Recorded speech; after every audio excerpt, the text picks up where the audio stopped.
إن الحمد لله نحمده ونستعينه ونستغفره ونعوذ بالله من شرور أنفسنا وسيئات أعمالنا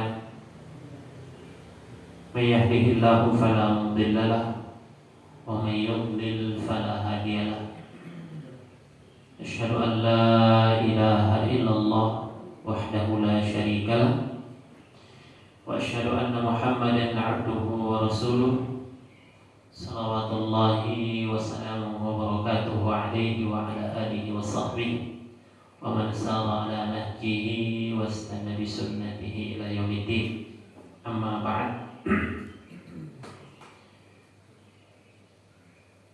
Ma'asyiral muslimin, jamaah salat subuh yang dimuliakan oleh Allah Subhanahu wa taala.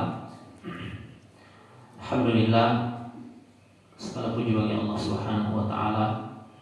Kita bersyukur kepada Allah atas segala limpahan nikmatnya kepada kita semua hingga hari ini, di subuh hari kita masih dalam kondisi diliputi nikmat-nikmat Allah Subhanahu wa taala. Semoga Allah Subhanahu wa taala senantiasa memberikan nikmat-nikmatnya dan memberikan keistiqomahan kepada kita di dalam menjalankan ketaatan kepada Allah Subhanahu wa taala. Amin ya rabbal alamin.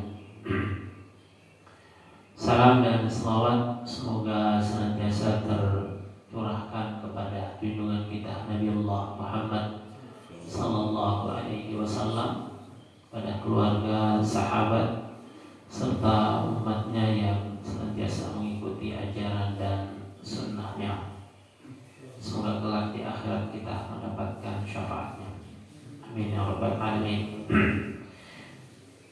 Jemaah yang dimuliakan oleh Allah Subhanahu wa taala, kembali di subuh hari yang mulia ini kita melanjutkan pembahasan dari kitab Al-Adabul Mufrad yang ditulis oleh Al-Imam Al-Bukhari rahimahullahu ta'ala, mengumpulkan hadis-hadis Nabi sallallahu alaihi wasallam serta athar-athar dari para sahabat, para tabi'in yang berkaitan dengan adab dan akhlak. Pada pertemuan yang bulan lalu kita telah membacakan dua hadis. Hadis yang pertama dan hadis yang kedua.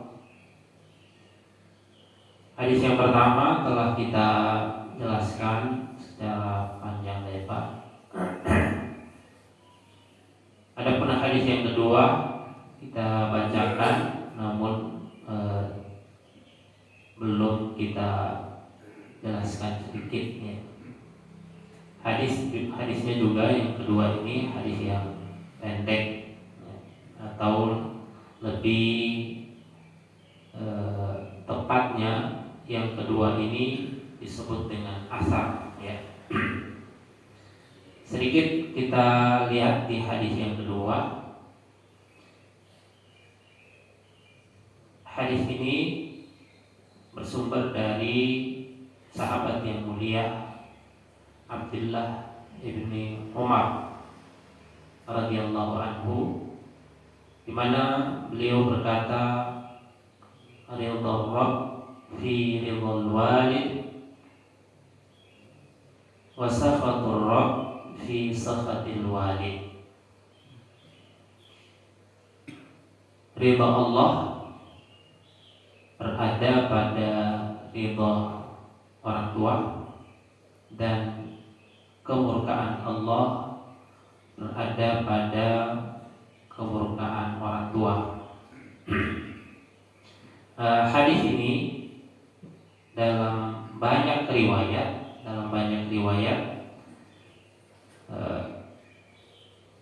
sumbernya adalah bukan dari Ibnu Umar, meskipun dalam Sahih Bukhari ini menyebutkan dari Ibnu Umar.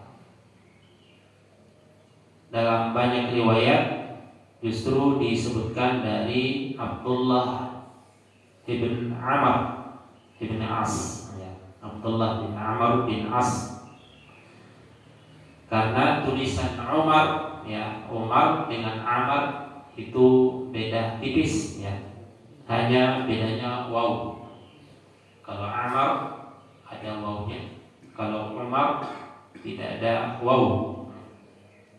Maka sebagian ulama mengatakan bahwa hadis yang disebutkan oleh Imam Al-Bukhari di sini barangkali ada waw yang tidak tercetak atau salah tulis, ya. Sehingga di sini disebutkan Abdullah bin Umar, ya. Sementara dalam banyak riwayat di kitab-kitab hadis menyebutkannya dari Abdullah bin Amr. Tapi pada hakikatnya hadisnya sama, ya, hadisnya sama. Kemudian dalam banyak riwayat juga disebutkan dengan lafaz yang berbeda, yaitu ridallah, dan itu yang kita sering dengar, ya. Ridallah fi ridal walidain wa sakhatullah fi sakhatil walidain. Tapi maknanya sama, sedikit yang bisa kita dapatkan dari hadis ini adalah bahwa ketika kita ingin mendapatkan ridha Allah Subhanahu wa taala, maka satu hal yang penting untuk kita lakukan adalah membuat orang tua kita ridha kepada kita. Hanya Allah Subhanahu wa taala berfirman di dalam surah Al-Isra, wa qadha rabbuka alla ta'budu illa iyyah wa bil walidaini ihsan. Allah telah menetapkan bahwa tidak boleh seorang pun untuk beribadah kepada selain Allah Subhanahu wa taala, dan hendaknya kita berbuat baik kepada orang tua. Allah menyebutkan berbuat baik kepada kedua orang tua setelah berbuat ibadah kepada Allah Subhanahu wa taala. Ini menunjukkan akan kemuliaan orang-orang yang berbuat baik kepada kedua orang tuanya. Kemudian yang kedua, sebaliknya adalah siapa yang membuat orang tuanya murka, marah, maka itu juga mengundang murka Allah Subhanahu wa taala. Mengundang murka Allah Subhanahu wa taala. Banyak orang yang bisa berbuat baik kepada orang lain, tetapi terhadap orang tuanya sendiri ternyata tidak mampu berbuat baik. Banyak orang ketika berhadapan dengan orang lain bisa berlemah lembut dalam berbicara, ya. Tapi ketika berhadapan dengan orang tuanya, banyak orang justru dengan nada keras, ya, suara yang tinggi dan seterusnya. Sehingga agama kita mengingatkan agar kita senantiasa menjaga hubungan dengan orang tua kita, bahkan sampai ketika mereka berlaku atau melakukan kesyirikan kepada Allah Subhanahu wa taala, kita tetap dianjurkan untuk berbuat baik kepada kedua orang tua. Meskipun dalam kesyirikan atau dalam ketidaktaatannya dia kepada Allah Subhanahu wa taala, kita tidak boleh mengikuti, tetapi hubungan baik itu tetap harus dijaga. Karena berbuat baik kepada kedua orang tua itu adalah kebaikan yang berkesinambungan, ya. Bahkan sampai pun ketika mereka sudah meninggal dunia. Ketika mereka sudah meninggal dunia, Rasulullah SAW suatu ketika datangi seorang dan bertanya, bagaimana aku bisa berbuat baik kepada kedua orang tuaku sementara mereka sudah tidak ada? Atau apakah masih bisa saya berbuat baik kepada orang tua sementara mereka sudah tidak ada?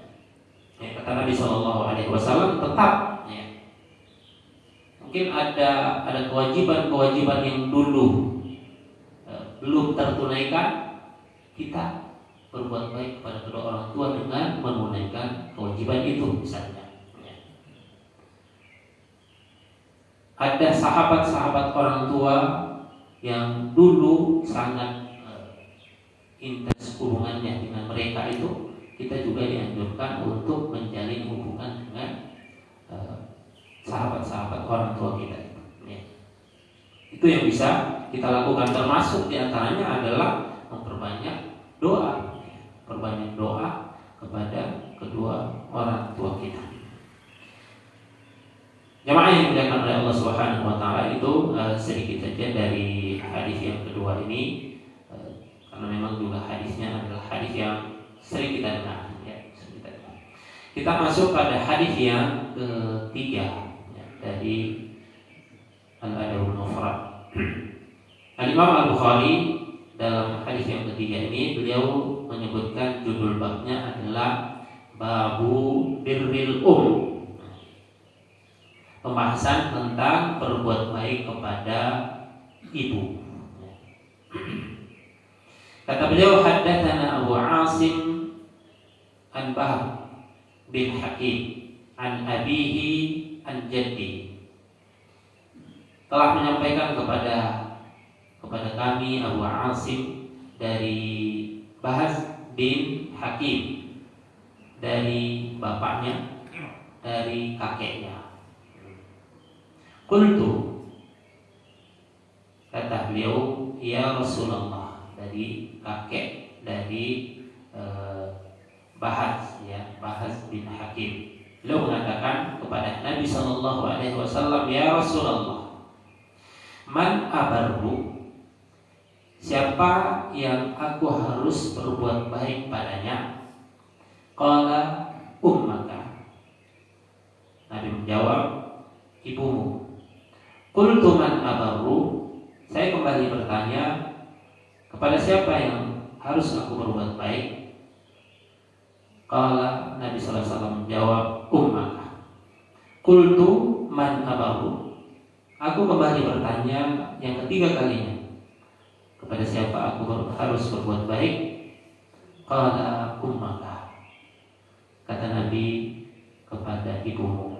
Qultu man abarru, yang keempat aku bertanya kembali pertanyaan yang sama. Qala abaka, kata Nabi SAW kepada bapakmu.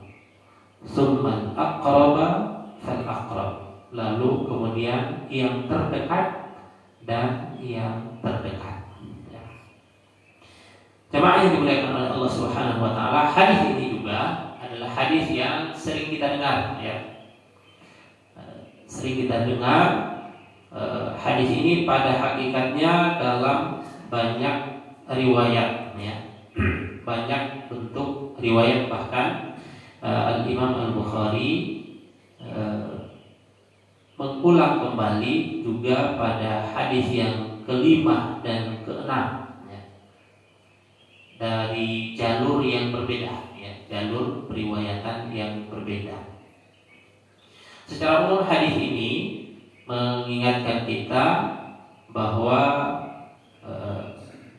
untuk berbuat baik, ya, kepada ibu 3 kali lipat dilebihkan daripada seorang ayah. Dan ini pendapat yang dipilih oleh kebanyakan ulama, ya, bahwa dalam berbuat baik, pelayanan dan sebagainya terhadap ibu dilipat gandakan lebih 3 kali daripada pelayanan kepada seorang ayah. Meskipun sebagian ulama menganggapnya tetap aja sama, ya, tetap sama antara ayah dan ibu. Ya. Adapun dalam kasus-kasus tertentu, misalnya seperti hadis ini, kata PK yang mengatakan bahwa antara ayah dan ibu itu sebenarnya sama saja, ya, sama. Dan memang dalam penerapannya, ya, sehari-hari mestinya tidak perlu dipertentangkan. Ya. Selama kita bisa berbuat baik kepada keduanya, maka sebenarnya tidak perlu dipertentangkan. Ya. Hanya saja hadis ini untuk menegaskan akan kesulitan yang dihadapi oleh seorang ibu di dalam proses mengandung, melahirkan anak dan menyusui dan seterusnya. Ya. Yang itu tidak bisa dibagi kepada ayah. Ya. Tidak bisa dibagi kepada seorang ayah.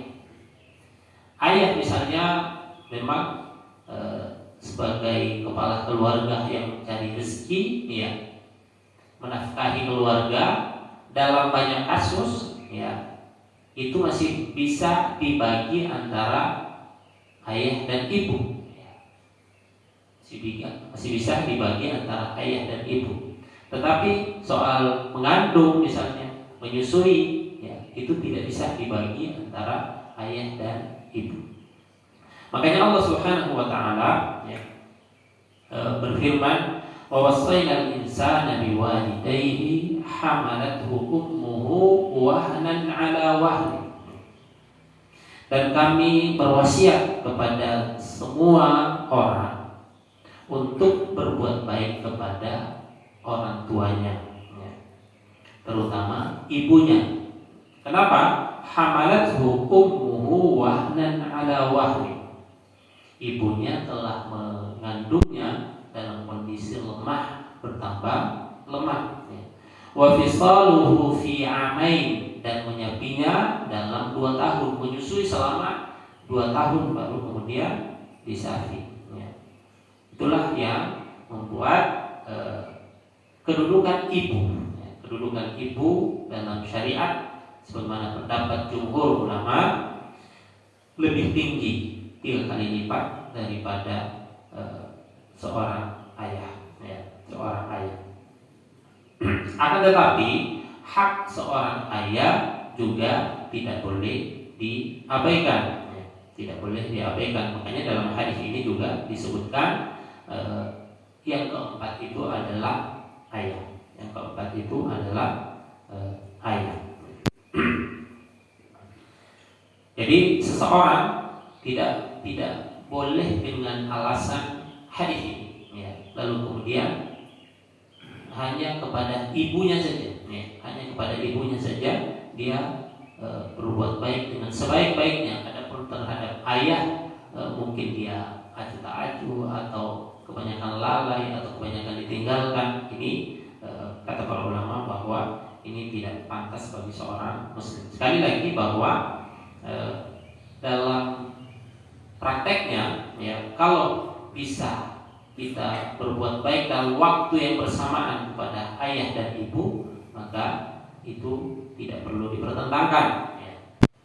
Berbuat baik kepada keduanya, dan itulah yang terbaik. Hadis ini juga menegaskan kepada kita bahwa dalam berbuat baik itu juga ada tingkatan, ya. Ada tingkatan. Dan berbuat baik itu harus dimulai dari yang paling dekat. Harus dimulai dari yang paling dekat. Kata Nabi SAW, "Fal-aqrumma al-aqrabu fal-aqrab." Dari yang paling dekat, lalu yang paling dekat. Jadi tidak kemudian berbuat baik kepada orang yang di luar sana jauh, lalu terhadap keluarganya diabaikan. Itu kan kasus banyak seperti itu. Dalam syariat kita justru memulai dari yang paling dekat. Termasuk ketika kita ingin bersedekah misalnya, bersedekah misalnya, jauh lebih dianjurkan kepada keluarga kita, keluarga kita yang bukan tanggungan kita. keluarga kita yang bukan tanggungan, karena ada yang tanggungan. Kalau yang tanggungan itu kewajiban, ya. Yang menjadi tanggungan kita adalah kewajiban. Adapun yang bukan tanggungan kita, maka itu bukan kewajiban kita, tapi tetap lebih didahulukan daripada orang lain, ya. Tetap lebih didahulukan kalau ada di antara mereka yang membutuhkan. Sebagian ulama mengatakan bahwa fal aqrab adalah yang dekat dengan tempat kita. Misalnya tetangga kita yang paling dekat, ya. Kalau kita mau berbuat baik kepada tetangga kita, maka seharusnya kepada tetangga yang terdekat, ya. Terdekat lebih dahulu daripada tetangga yang lebih jauh. Nah, ini aturan yang disampaikan oleh Rasulullah SAW. Kalau kita mau berbuat baik, maka cari yang terdekat terlebih dahulu. Cari yang terdekat terlebih dahulu. Dan kalau dari sisi keluarga, maka yang paling dekat dengan kita adalah orang tua kita, mulai dari ibu, ayah, ya, lalu kemudian saudara-saudara kita, ya, lalu kemudian ke kakek kita misalnya, atau nenek kita, dan seterusnya, lalu ke samping, paman, seterusnya. Itu yang dianjurkan di dalam agama kita, memulai dari yang terdekat. Itu juga mengingatkan bahwa ketika kita ingin memperbaiki diri, maka perbaiki dari yang terdekat dulu, diri kita, ya. Kita perbaiki diri kita, lalu kemudian ke lain, ya. Jemaah yang dimuliakan oleh Allah Subhanahu wa taala, kita masuk ke hadis yang keempat, ya. Hadis yang keempat. Al-Imam Al-Bukhari rahimahullahu taala menyebutkan dalam hadis yang keempat ini, kata beliau, haddatsana Sa'id bin Abi Maryam, telah menyampaikan kepada kami Sa'id bin Abi Maryam.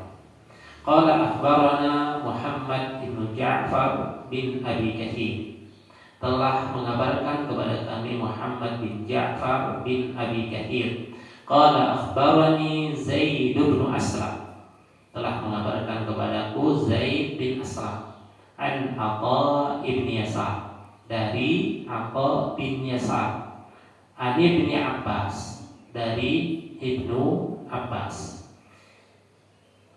annahu atahu rajul, bahwasanya dari Ibnu Abbas didatangi oleh seseorang.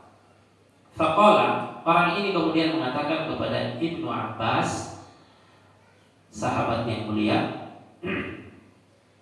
inni khatabtu imra'atan, saya pernah mengkhitbah seorang wanita, melamar, ya, melamar seorang wanita.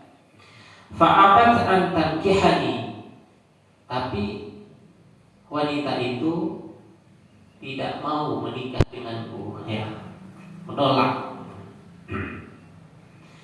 Wa khatabaha ghairi, lalu setelah itu dia dikhitbah oleh orang lain, dia dilamar oleh orang lain. Fa ahabbat an tankihahu, dan dia lebih suka menikah ke orang yang kedua itu. Tidak suka nikah kepadaku, tidak menerima lamaranku, tapi menerima lamaran orang yang lain itu. Faqirtu 'alaiha faqataltuha, kata orang ini, maka saya cemburu, ya, saya cemburu terhadap wanita itu memilih orang lain daripada saya, ya. Faqataltuha, maka aku pun membunuhnya. Nauzubillah, ya. Fahalli min taubah, kata dia, apakah mungkin saya masih terbuka pintu tobat? Qala ummuka hayyah, Ibnu Abbas bertanya, apakah ibumu masih hidup? Orang itu mengatakan, la, tidak, orang tuaku sudah meninggal. Qala, Ibnu Abbas kemudian berkata, tub ilallahi azza wa jalla, Bertobatlah kepada Allah Azza wa Jalla. Wa taqarrab ilaihi mastata', dan mendekatlah kepada Allah sesuai dengan kemampuan. Dekatkan dirimu kepada Allah sesuai dengan kemampuan. Fadhahabtu fasa'altu Ibnu Abbas. Maka orang ini sudah pergi. Orang yang meriwayatkan hadis ini kemudian mengatakan, setelah orang itu pergi, saya mendatangi Ibnu Abbas. Lima sa'altahu an hayati ummihi. Kenapa kamu menanyakan akan kehidupan orang tuanya? Apakah orang tuanya masih hidup? Maka Ibnu Abbas kemudian menjawab, inni la a'lamu amalan aqraba ila Allah azza wa jalla min birril walidah. Kata Ibnu Abbas, saya tidak mendapatkan sebuah amalan yang lebih bisa mendekatkan seseorang kepada Allah Subhanahu wa taala daripada berbuat baik kepada ibu. Jemaah yang dimuliakan oleh Allah Subhanahu wa taala, ini hadis yang keempat. Hadis yang keempat ini juga lebih tepatnya adalah asar, asar, atau yang biasa kita kenal dalam ilmu hadis dengan hadis mauquf. Mauquf itu terhenti riwayatnya pada seorang sahabat dan tidak sampai kepada Nabi Shallallahu Alaihi Wasallam. Jadi riwayatnya lebih kuat bahwa itu adalah ucapan seorang sahabat itu sendiri dan bukan Rasulullah Shallallahu Alaihi Wasallam. Tapi secara sanad hadis ini dinilai sebagai hadis yang sahih. Di sini Ibnu Abbas radhiyallahu anhu didatangi oleh seseorang dan kemudian bertanya. Kembali kita diingatkan bahwa kalau kita ingin mendapatkan ilmu itu harus didatangi dan jangan menunggu. Ketika kita punya persoalan,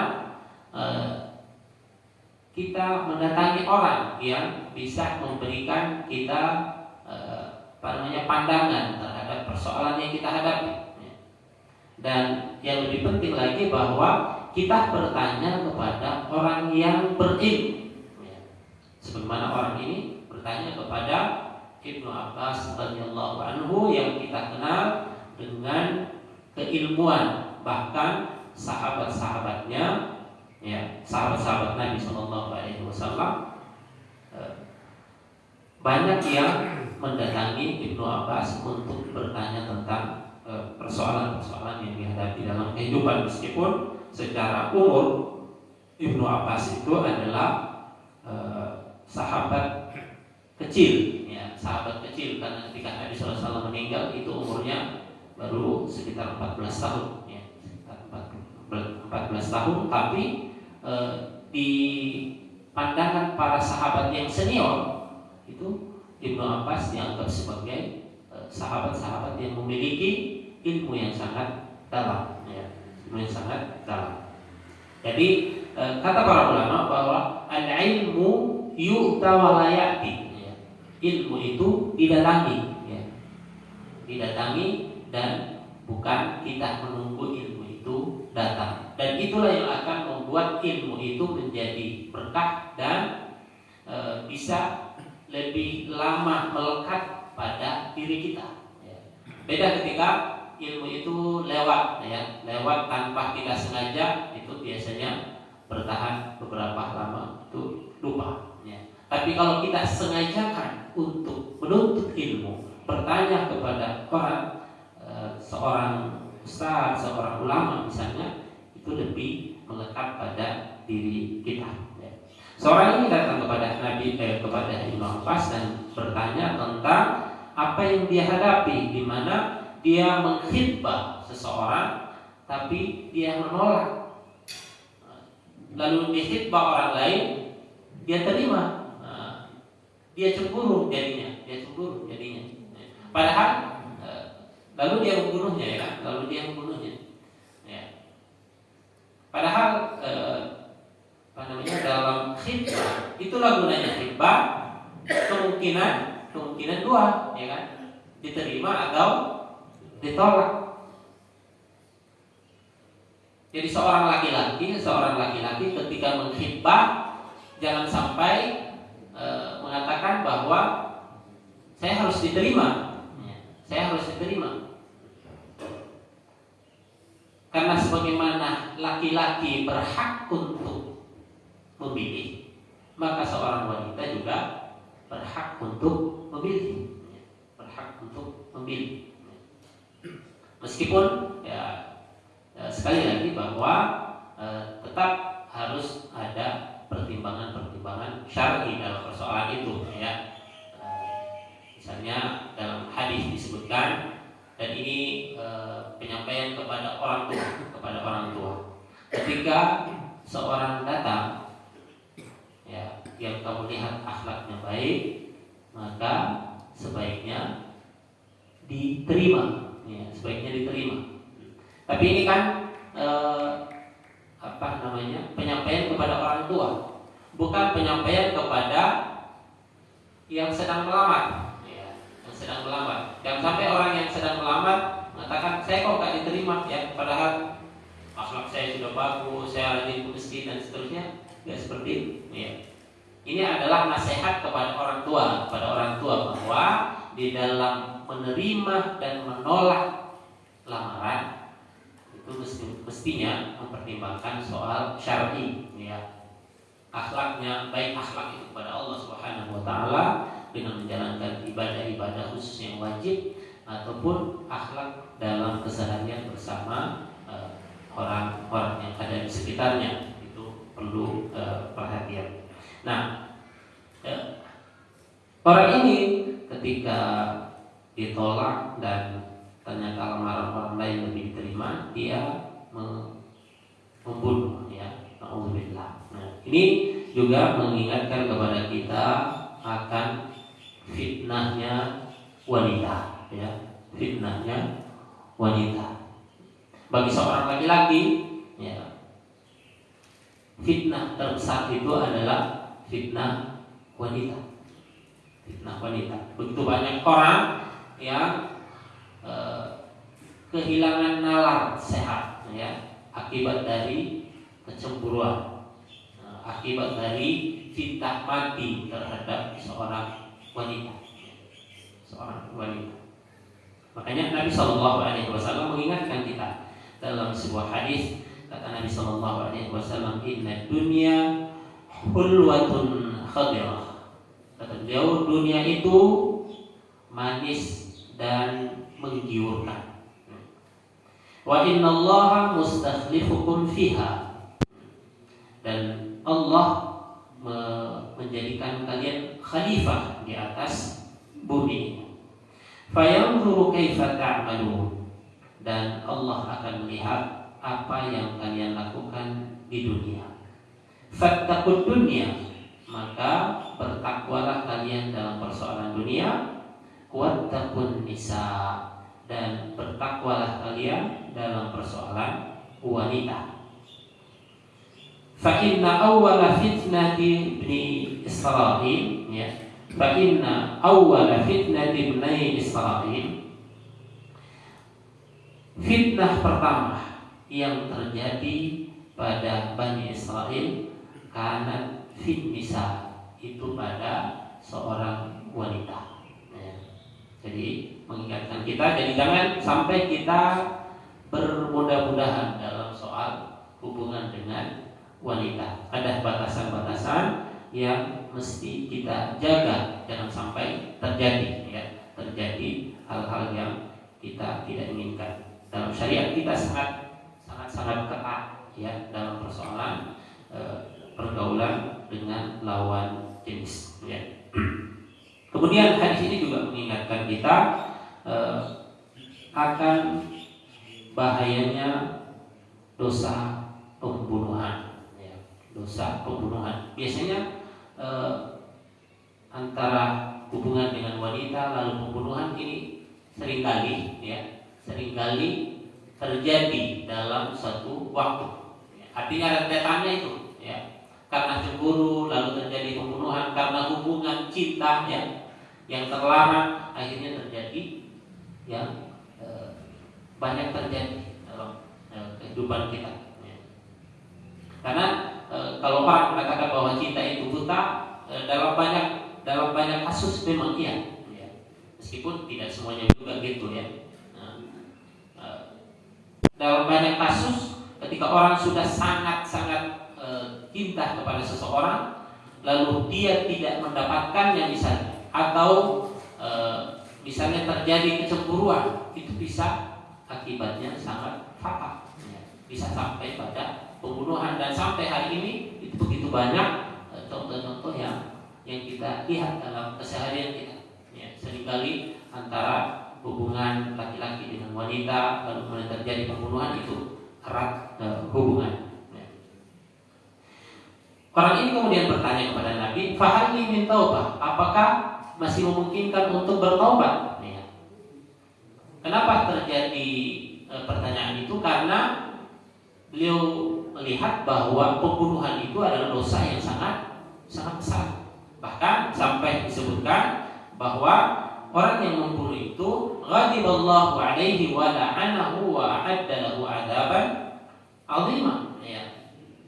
Allah murka kepadanya, Allah melaknatnya, dan dia disiapkan azab. Itu 3 sekaligus disebutkan, 3 sekaligus hukuman disebutkan: Allah murka, Allah melaknat, dan azab. Kata para ulama, satu saja disebutkan, ghadiballah, itu sudah dosa besar, atau laknat Allah, itu sudah besar, atau akan diazab di akhirat, itu sudah dosa besar. Di sini soal pembunuhan Allah menyebutkan 3-tiganya. Ghadiballahu alaihi wa la'anahu wa a'adda lahu 'adzaban 'azim. Dia dimurkai, dilaknat, dan disiapkan azab yang sangat pedih. Sehingga orang ini kemudian bertanya, apakah masih bisa bertaubat? Nah, tentu saja bisa, tentu saja bisa. Dalam semua dosa masih memungkinkan semua bisa diampuni oleh Allah Subhanahu wa taala. Jalannya adalah salah satunya yang terbaik, kata Ibnu Abbas, adalah berbuat baik kepada orang tua. Jadi kalau kita ingin, misalnya kita ingat bahwa kita punya dosa yang sangat besar di masa-masa yang lalu dan kita ingin bertobat kepada Allah Subhanahu wa taala, maka salah satu jalan terbaik yang bisa kita lakukan adalah kita berbuat baik kepada orang tua kita, terutama ibu kita. Jadi sebab dosa diampuni menurut Ibnu Abbas adalah melalui perbuatan baik kepada kedua orang tua kita. Dan ini berkaitan juga dengan hadis yang kedua tadi kita sebutkan tentang sakhatullah atau sakhatur rabb fi sakhtil walid, kemurkaan Allah terjadi pada kemurkaan orang tua, dan ridha Allah juga terdapat pada ridha orang tua. Jemaah yang dimuliakan oleh Allah Subhanahu wa taala, karena sudah jam 6 sudah jam 6. Ini yang bisa mungkin kita sampaikan dari hadis ini. Semoga bisa bermanfaat, mengingatkan kembali kepada kita, karena semua kita meskipun sudah tua, tetap kita punya orang tua, tetap kita punya orang tua. Bahkan para ulama mengingatkan kita bahwa berbuat baik kepada orang tua itu adalah kebaikan yang berkelanjutan. Sampai ketika orang tua kita sudah meninggal, kita masih dianjurkan dan memungkinkan untuk berbuat baik kepada mereka, terutama perbanyak doa semoga Allah Subhanahu wa taala mengampuni mereka semua. Amin ya rabbal alamin. Demikian yang bisa kami sampaikan, kurang lebihnya saya mohon maaf. Kita tutup, atau ada yang mau tanya? Waalaikumsalam. Tentang orang tua ini, Ustaz. Bagaimana yang dimaksud di hadis itu kan orang tua yang hubungannya nasab. Ya. Bagaimana dengan orang tua yang bukan nasab? Misal karena pernikahan, ibu tiri misalnya, apalagi ibu tirinya lebih muda misalnya, apakah ada kewajiban untuk taat kepada ibu yang memang bukan nasab, kemudian juga dari sisi umur mungkin lebih muda? Itu pertama. Juga dengan kaitannya dengan pernikahan, misalkan mertua menantu gitu ya, kemudian misalkan orang tua punya adik perempuan, orang tua sudah meninggal, bibi lah gitu ya, ada bibi atau paman seperti itu. Apakah termasuk ke dalam pembahasan hadis yang tadi, atau ada hadis yang lain tentang berbuat baik kepada orang yang lebih tua atau berbuat baik kepada yang umum gitu? Itu aja Ustaz. Terima kasih. Ya. Terima kasih Pak atas pertanyaannya. Ya, sekaligus mengingatkan kita untuk fokus pada suatu pembahasan ini, bahwa ketika ayat atau hadis membahas tentang berbuat baik kepada orang tua, maka yang dimaksud itu adalah orang tua secara nasab, ya. Orang tua secara nasab itulah yang menjadi kewajiban. Kenapa? Karena ayat misalnya yang tadi kita sebutkan selalu menyebutkan tentang berbuat baik kepada dua orang tua itu dihubungkan dengan mengandung, ya, kemudian menyusui, menyapi, dan tentu saja itu tidak bisa dilakukan oleh yang bukan orang tua kandung. Nah, makanya pembahasan tentang berbuat baik kepada kedua orang tua yang menjadi kewajiban, ya, yang menjadi kewajiban seorang anak adalah kepada orang tua secara nasab, ya. Adapun kepada orang tua yang bukan secara nasab, orang tua angkat misalnya, orang tua tiri misalnya, maka itu tadi masuk pada pembahasan fal aqrabu fal aqrab, ya. Lalu kemudian setelah itu yang lebih dekat dan yang dekat, ya. Seperti itu, ya. Jadi kita mulai dari yang terdekat. Tentu saja ketika kita punya orang tua tiri misalnya, maka yang dekat dengan kita adalah orang tua tiri kita, ya. Tentu saja juga melihat pada kebutuhan, ya. Melihat pada kebutuhan. Kalau membutuhkan bantuan misalnya, maka kita bantu. Tapi kalau tadi misalnya disebutkan jauh lebih mudah, ya, lebih mudah misalnya, barangkali ya tidak terlalu butuh terhadap bantuan kita, tapi kembali kepada kondisi, ya, kembali kepada kondisi. Karena pada hakikatnya kebaikan itu kan pada semua orang, terlebih yang terdekat dengan kita, termasuk orang tua tadi yang bukan orang tua kita secara nasab. Tentu saja sangat dianjurkan di dalam agama kita untuk berbuat baik kepada mereka. Seperti itu. Wallahu a'lam. Cukup, ya, kita cukupkan kalau tidak ada pertanyaan. Ya, semoga Allah Subhanahu wa taala senantiasa memberikan kemudahan kepada kita dan keringanan kepada kita untuk bisa berbuat baik kepada orang tua kita masing-masing. Amin ya rabbal alamin. Demikian yang bisa kami sampaikan. Kurang lebih saya mohon maaf. Anallahu wa iyyakum ajma'in. Subhanallah wa bihamdik, asyhadu an la ilaha illa anta, astaghfiruka wa atubu ilaik. Wassalamualaikum warahmatullahi wabarakatuh.